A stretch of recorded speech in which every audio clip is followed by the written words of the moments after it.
अस्सलाम वालेकुम students, I hope आप सब खैरियत से होंगे। आप लोग अपनी रिवीजन्स को बीएससी पोर्शन से है बॉटनी की इससे बेहतर अंदाज में कर रहे होंगे। और आज का जो हमारा टॉपिक है फोटोसिंथेसिस से, ये है एब्जॉर्प्शन एंड एक्शन स्पेक्ट्रम। और इस टॉपिक को हम लोग रीड करेंगे और साथ साथ एक्सप्लेन भी बॉटनी पेपर डी में से। आप लोगों को सामने स्क्रीन पे इसकी हेडिंग नजर आ रही है, एब्जॉर्प्शन एंड एक्शन स्पेक्ट्रम। और स्पेक्ट्रम्स की जो प्लूरल फॉर्म्स है दैट इज स्पेक्ट्रा। इसे हम रीड करते हैं। Light is electromagnetic energy, electrochemical energy travel in the form of waves. The distance between crest of the electromagnetic waves is called wavelength. अब देखें ना, जो लाइट है, अब देखें आप लोगों ने केमिस्ट्री में पढ़ा कि लाइट की डुअल नेचर है। कोई कहते हैं ये वेवलेंथ की फॉर्म में और कुछ कहते हैं ये एनर्जी पैकेट्स की फॉर्म में ट्रांसफर होती है, जिसे फोटॉन्स कहते हैं। और अगर जब हम इसे वेव नेचर इसकी मान लेते हैं तो वेव आप लोगों को पता है कि उसमें क्रस्ट होते हैं और ट्रफ होते हैं, और किसी भी दो ट्रफ या क्रस्ट के दरमियान जो डिस्टेंस होता है उसे क्या कहते हैं, वेवलेंथ कहा जाता है।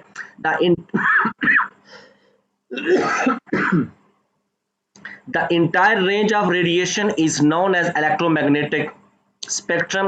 This spectrum includes wavelength of less than a nanometer to more than a kilometer. The narrow band of wavelength from 380 to 750 nanometer of electromagnetic spectrum is most important for life. यहाँ पे इस बात के कहने का मतलब ये है कि सनलाइट जो सन से जमीन की तरफ ट्रेवल करती है वो उसकी डिफरेंट वेवलेंथ्स हैं, ठीक है। उनमें से 380 से लेके 750 तक, 380 नैनोमीटर से लेके 750 नैनोमीटर की जो वेवलेंथ है विजिबल लाइट सोलर एनर्जी की, ये हमारे लिए फायदेमंद है। जानदारों के लिए ये फायदेमंद है, ये किसी किस्म का हार्म क्रिएट नहीं करती, क्योंकि इसी 380 से लेके 750 की जो नैनोमीटर की सनलाइट है, प्लांट इसको एब्सॉर्ब करते हैं और अपना फोटोसिंथेटिक प्रोसेस करते हैं। It is called visible spectrum. It varies colors are detected by human eye. और देखें 380 नैनोमीटर से लेके सोलर एनर्जी 380 नैनोमीटर से लेके 750 नैनोमीटर की जो सनलाइट है, इसमें लाइट के 7 कलर आते हैं। कौन कौन से आप लोग देखें, red, orange, yellow, green, blue, violet और इंडिगो। कौन सा? इंडिगो। और ये क्या चीज बन जाती है? विपगायर। ये समझ आ गई आप लोगों को? जो विजिबल लाइट है सोलर एनर्जी की, विजिबल लाइट क्या है, ऑर्गेनिजम्स के लिए फायदेमंद है। और इसमें लाइट के कितने कलर्स होते हैं? 7 कलर्स होते हैं।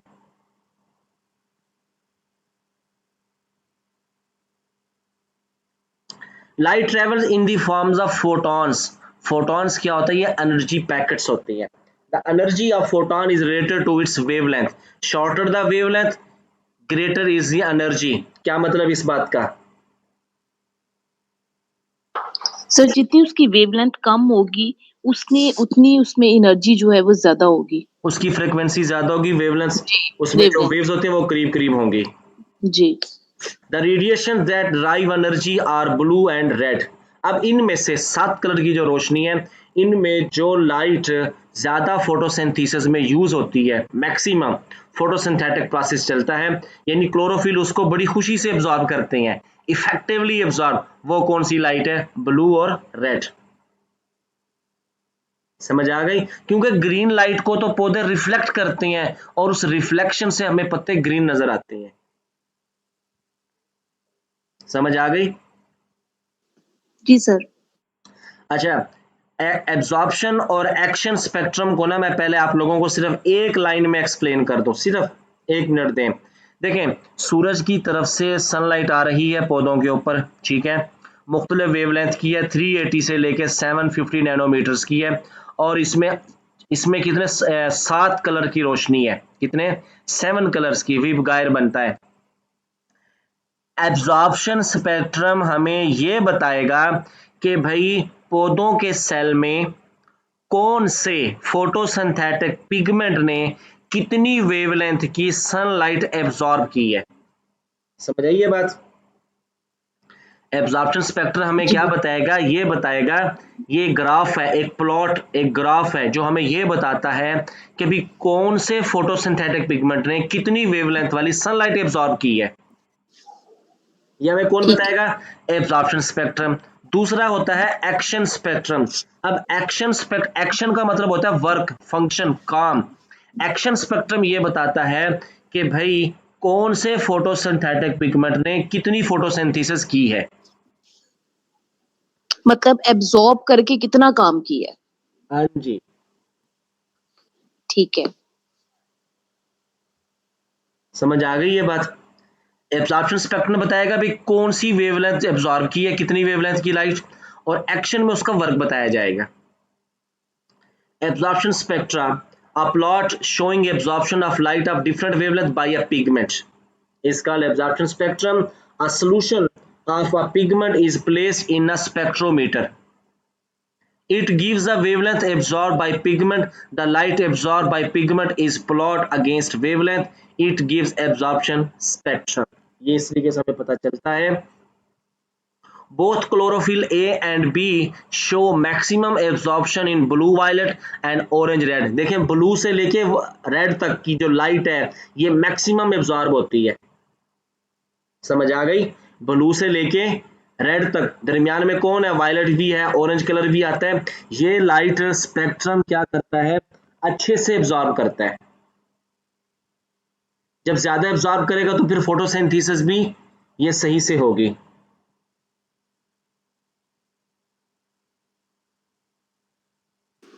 सर अगर इन दो लाइट्स को कंपेयर किया जाए ब्लू और रेड तो ज़्यादा कौन सी एब्जॉर्ब होगी?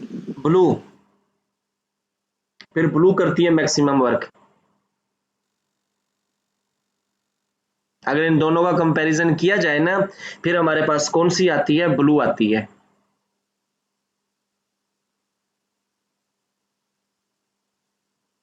उसके बाद both chlorophyll A and B show maximum absorption in blue, violet and orange red region of visible spectrum. Green and yellow light are least absorbed या absorbed very little। उसके बाद the blue and red light are used by green plant as energy source for photosynthesis। ये क्या करवाते हैं, maximum photosynthetic work करवाते हैं। जी आगे देखें, the absorption spectrum of chlorophyll a show two peaks at about 680 nanometer and 700 nanometers. यहाँ देखें जो क्लोरोफिल ए है ये मैक्सिमम कितनी वेवलेंथ तक की लाइट एब्जॉर्ब कर सकता है, 680 नैनोमीटर की भी और 700 नैनोमीटर तक की ये लाइट को मैक्सिमम एब्जॉर्ब करते हैं। उसके बाद आ जाता है कैरोटीनाइड। बताएं ये कौन से कलर का पिगमेंट है, ये कौन से कलर की लाइट को एब्जॉर्ब करता है।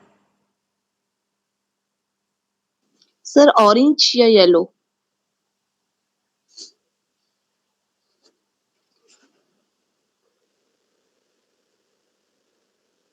ऑरेंज या फिर ऑरेंज टू येलो। येलो ऐसे कहेंगे, जी, क्योंकि जी, फिर जी, orange to yellow. Orange to yellow, orange जी, आर येलो नहीं।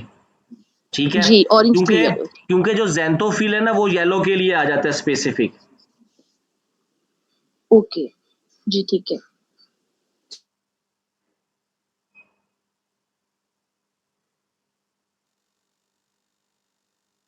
देन हमारे पास कौन सा है, अब देखें यहीं से कैरोटीनाइड, ये किसमें, ये विटामिन ए के हवाले से भी इंपॉर्टेंट है। कैरोटीनाइड और विटामिन ए का आप लोगों को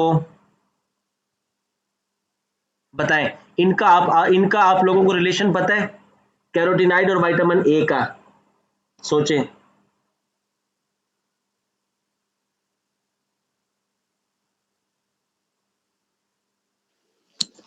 सर कैरोटीनॉइड्स जो हैं ये ट्रांसफॉर्म होके या मॉडिफाइड होके विटामिन ए बनाते होंगे। मुझे और वैसे इसके कंफर्म अलावा, नहीं। जैसे विटामिन ए जो है वो आईज के लिए रेटिनॉल। और ये हमारी आई के लिए कैसे इंपॉर्टेंट है।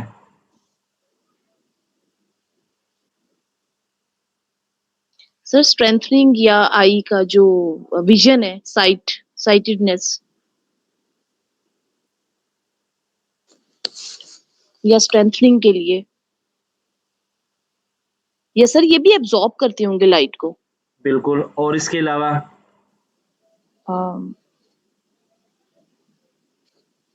सर इसके अलावा तो कुछ नहीं आ रहा है, क्योंकि एब्जॉर्प्शन, क्योंकि पिगमेंट है तो एब्जॉर्ब ही करते होंगे। ये विटामिन ए के हवाले से हैं और हमारी आई के लिए भी, क्योंकि जो नाइट ब्लाइंडनेस है उसके लिए बड़े जी हेल्पफुल हैं। और यहीं से ये जीन्स उसमें राइस के प्लांट में भी यूज़ किए गए हैं ताकि विटामिन ए की सिंथेसिस करवाई जा सके। और जी बायोटेक्नोलॉजी में कौन सा प्लांट इन्होंने बनाया है? Golden rice. ठीक है सर। नाइट ब्लाइंडनेस में ये जो है ये हेल्पफुल होंगे कि ये विजन को इम्प्रूव करेंगे। विजन को ना देखिए, जो खास तौर पे हमारी आई में रॉड सेल्स हैं, ठीक है, जी कौन से जी रॉड सेल्स हैं, ठीक है। रॉड सेल्स के अंदर प्रोटीन होती है रोडिप्सन। जी बिल्कुल उस जी। प्रोटीन की सिंथेसिस को मैक्सिमम कर देते हैं, मजीद बनाते हैं उसको, और वो फिर इफेक्टिवली तरीके से वर्क करती है और नाइट जी ब्लाइंडनेस क्या हो जाती है, वो इम्प्रूव होती है। ठीक है। तो सर एक जो कोन सेल्स होते हैं वो मेरा ख्याल है सेंसिटिव होते हैं लाइट के लिए। जो कोन कौन सेल है ना, सेल्स। वो है ब्राइट लाइट के, दिन की रोशनी के लिए। ठीक है ठीक है। और जो रॉड सेल्स हैं। ये होते हैं डिम लाइट के लिए, नाइट के लिए। ठीक है। क्लियर हो गई ये बात आप लोगों को? जी सर।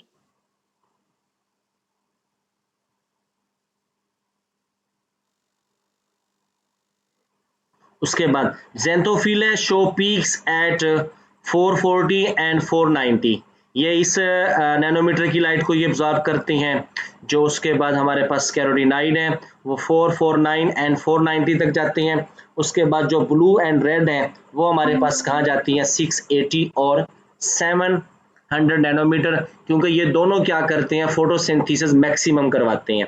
और फिर उसके बाद इनमें जो मैक्सिमम कौन आ जाता है? वो हमारे पास आ जाती है ब्लू लाइट, क्योंकि वो मैक्सिमम वो क्या करती है, उसकी एब्जॉर्प्शन ज़्यादा होती है और फोटोसिंथेसिस में भी क्या करती है, वो ज़्यादा रोल प्ले करती है।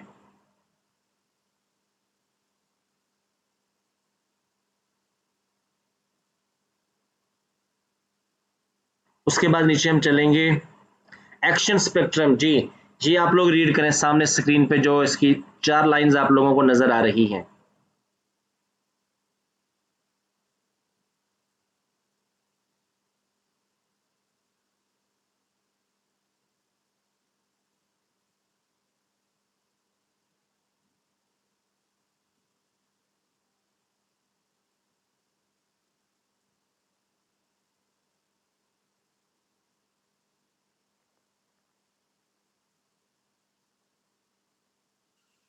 जी सर, रीडिंग कर ली। अब यहाँ पे हमें किस चीज़ का पता चलेगा कि कौन सी लाइट ने कितना वर्क किया है? देखें, अ जी plot showing relative effectiveness of different wavelengths of light in photosynthesis is called action spectrum. Action spectrum identifies the pigment actually involved in photosynthesis. The two photosystem was also discovered by action spectrum. Action spectra are measured by spectrograph. A sample is placed in large area of room. Monochromatic light is passed through it. Then its action is noted by spectrograph. अब कितना उसने आगे हमें देखें, जब monochromatic light को pass out किया जाए, किसी भी स्पेसिफिक लाइट को, ठीक है, अब वो वहां पे क्या करेंगे, देखेंगे भी कितनी ऑक्सीजन वहां से रिलीज हुई है और कितना वहां पे ऑक्सीजन रिलीज हुई है। एक लाइट वहां पे पास आउट करेंगे। नीचे उन्होंने इसको एक्सप्लेन भी कर दिया है, measurement of first action spectrum. TW एंग्लीमैन ने ये एक्शन स्पेक्ट्रम को पहली बार मेजर किया था। He dispersed sunlight into 7 colours with the help of prism. He allowed this dispersed light fall on a filament of spirogyra. Photosynthesis took place in spirogyra. अब यहाँ पे MCQs है कि TW एंग्लीमैन ने एक्शन स्पेक्ट्रम सबसे पहले किस ऑर्गेनिज्म पे परफॉर्म किया? स्पायरोगायरा पे। And it release oxygen. He introduce aerobic bacteria into the spectrum. The bacteria accumulated in the regions of filament that evolved in large amount of oxygen. These regions were blue light and red light, कौन सी, blue और फिर red light. अब देखें हमने ऊपर पढ़ा है ना कि जिसकी वेवलेंथ शॉर्ट होती है एनर्जी ज्यादा उसके पास होगी, ब्लू लाइट की रेड लाइट की। जब हम लोग ना यहाँ पे अक्सर ये पॉइंट बड़ा डिस्कस होता है कि ब्लू लाइट और रेड लाइट में फिर इनमें कंपैरिजन आ जाता है, ठीक है, दोनों में एनर्जी मैक्सिमम है, लेकिन जब इनका कंपेयर करते हैं ब्लू लाइट की वेवलेंथ कम होती है, रेड लाइट की वेवलेंथ क्या है, ज्यादा। देख रहे हैं ये कहाँ पे और ये कहाँ पे है, जहाँ पे वेवलेंथ कम होती है उसकी फ्रीक्वेंसी ज्यादा और वहां पे एनर्जी भी क्या होगी, ज्यादा होगी। यहाँ पे वेवलेंथ बढ़ जाती है, ठीक है, तो फ्रीक्वेंसी क्या हो जाएगी इसकी, कम, एनर्जी भी यहाँ क्या होगी, कम होगी। ये बात क्लियर हुई आप लोगों को? जी सर।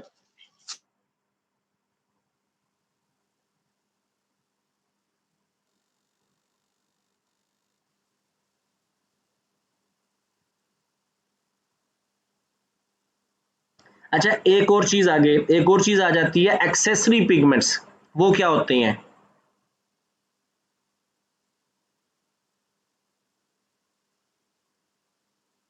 सर जो हेल्पफुल होंगे इनकी मजीद एब्जॉर्प्शन में, जो मजीद इनको हेल्प करेंगे।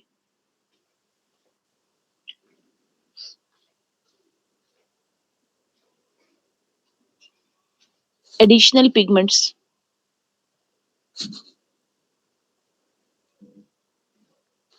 इसका फंक्शन क्या है? एडिशनल पिगमेंट तो समझ आ गई, क्यों एक्सेसरी एडिशनल सर पिगमेंट है। सर जो मजीद इनको मतलब इन्हांस करें, इनकी इनके इनकी एब्जॉर्प्शन को मजीद इन्हांस कर दें किसी भी पिगमेंट की, एक्चुअल पिगमेंट की, जैसे जो वो हेल्पर होंगे और वो उसको मजीद उसकी एब्जॉर्प्शन को इन्हांस कर देंगे।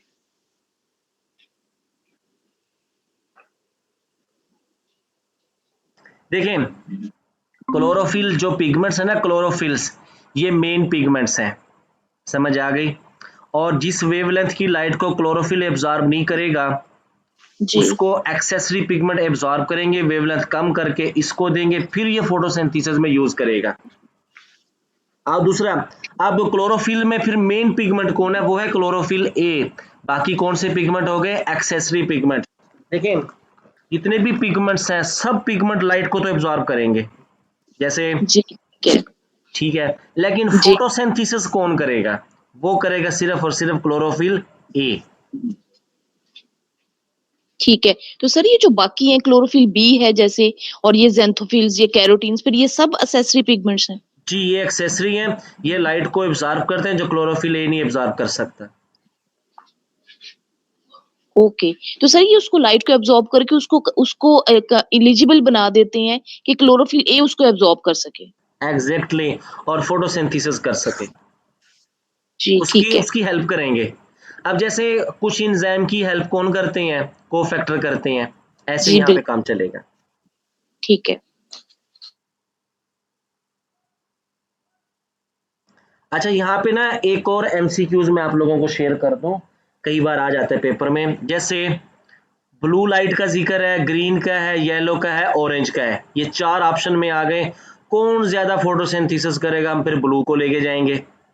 और अगर जब ग्रीन येलो ऑरेंज रेड का जिक्र आ जाए फिर हम किस पे टिक करेंगे, रेड पे।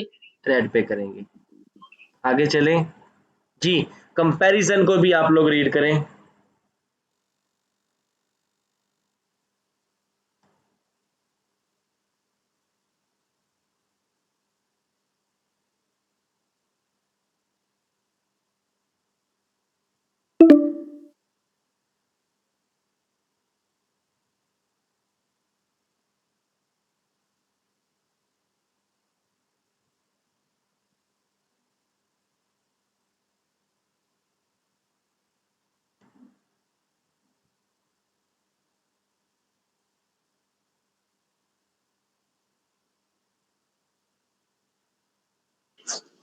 जी सर रीड कर ली।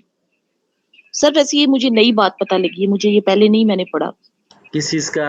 ये वाला असेसरी पिगमेंट्स वाला, ये जो ये अभी काम आपने कम। करते हैं। जी।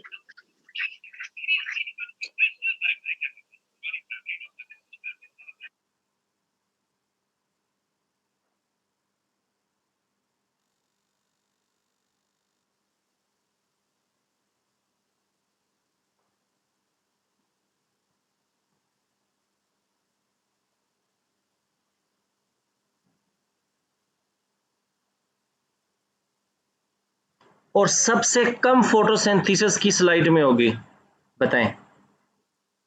सर येलो, नहीं, ऑरेंज, नहीं, ग्रीन। फिर ग्रीन, ग्रीन। ग्रीन, ग्रीन, बिल्कुल ठीक कहा आपने, ग्रीन में। लेकिन सर उसमें तो बल्कि होगी ही नहीं, ना होने के बराबर होगी, क्योंकि सर वो तो सारी की सारी रिफ्लेक्ट हो जाएगी, तो वो फिर कलर मतलब वो हो जाएगा, तो एब्जॉर्प्शन तो मेरा ख्याल है ना होने के बराबर होगी उसमें। इसलिए फोटोसिंथेसिस भी ना होने के बराबर होगी इसमें, जी ये कहेंगे हम लोग। दो टर्म आ जाती है ना मैक्सिमम और मिनिमम की, तो वो ब्लू जी और ग्रीन। जो मैक्सिमम एब्जॉर्ब करेगा वो ब्लू में आ जाएगा, लीस्ट एब्जॉर्ब होगी वो हमारे पास ग्रीन में आती है। ठीक है। ये समझ आ गया यहाँ तक आप लोगों को? जी सर। जी। आज स्टूडेंट्स स्पेक्ट्रम्स के हवाले से, एक्शन स्पेक्ट्रम है, एब्जॉर्प्शन स्पेक्ट्रम है, यहाँ से कोई भी क्वेश्चन आप लोगों का आता है, क्यूरी कोई भी आप लोगों की है, तो वो आप लोग कमेंट सेक्शन में लाजमी पूछें। नेक्स्ट वीडियो लेक्चर में हम लोग डिस्कस करेंगे मैकेनिज्म ऑफ फोटोसिंथेसिस को, उसके दोनों रिएक्शंस, लाइट और डार्क रिएक्शंस को। अगले लेक्चर तक के लिए आप लोग मुझे इजाज़त दें। अल्लाह हाफिज़।